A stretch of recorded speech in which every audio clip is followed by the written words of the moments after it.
Enchanted Sister, Sarah Walker here, founder of the Sisters Enchanted, where it's our mission to make magic mainstream. And I am bringing you the third short video in our three-part video series here on abundance and mindset. If you've missed the first videos, be sure to check them out.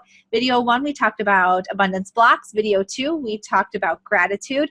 We had an earlier video series also where we talked about tools for abundance, including crystals, herbs, and tarot. You can find all of those over in our Facebook group, on our Facebook page, and on our YouTube channel. So be sure to check those out. And so right now we are going to talk some more about abundance and mindset, and we are going to talk about the art of journaling. So journaling is one of those really sort of vague things people just throw out there. They're like, you should journal on it. Journal about it. Let's see, journal it out. But what does that even mean? We actually taught a whole lesson on journaling because it's one of those things that seems so super vague. But really, the act of writing something down allows you to move through the things that are holding you back. So you can write about your mindset blocks. You can journal on your gratitude, which is what we talked about in our previous video. You can journal about what you want your life to look like in the future. You can journal about releasing past griefs around abundance, so something that's holding you back. A really cool practice to do with a journal is to sit down and look at the first experience you have around something. So if you're experiencing a lot of blocks and abundance in your life around money, sit down and ask yourself, what is my first memory around money? The first thing you can imagine. Hop in your time machine, get in your DeLorean, and kick it back old school and think to yourself, what is that first memory? Was it receiving something? Was it purchasing something? Was it my parents talking about not having money? Was it my parents spending money lavishly? What do I remember my first memory about money? Go back to that story.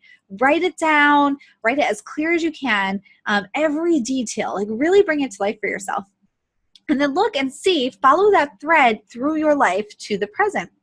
How has that money story followed you throughout your life? And journal about this, write about it. There's no right or wrong way to do this.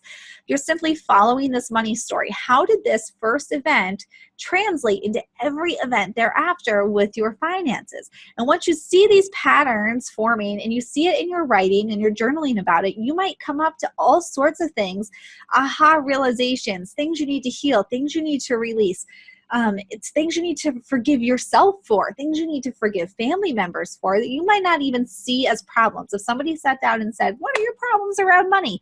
You might not even think of those things. But once you start journaling and writing it down, it might flow for you. And you see this thread and you see where it needs to be untied and cut and released so that you can bring more abundance into your life. And you can do this with love. You can do this with health.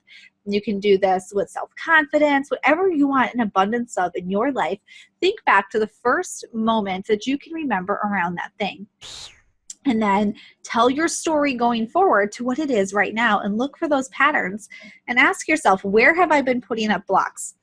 Where have I been perpetuating patterns that are not serving me? What did I bring with me from my parents that's not serving me? What lessons did I learn along the way that made me stronger? And what lessons can I focus on? And where can I find strength in myself and honor that? And do all of that by writing it down and journaling it out. So this week we talked about breaking down those mindset blocks. And there's 2 really cool tools that you can use to do that are both totally pretty much free and easy things you can do right now. And that's practicing gratitude and journaling on your story around the thing that you are lacking abundance in. And rewrite that story, rewrite that history so that you can bring the abundance that you desire into your life. And with these foundations, we can use things like crystals and herbs and tarot to build that magical house on this solid foundation of abundance. Well, thank you for checking this out. We do have a Conjuring Abundance course that opens up August 2018 for enrollment. You can find the link to get on the wait list right below this video. And until then, I hope that you have an enchanted rest of your day, and we'll see you in our next video series.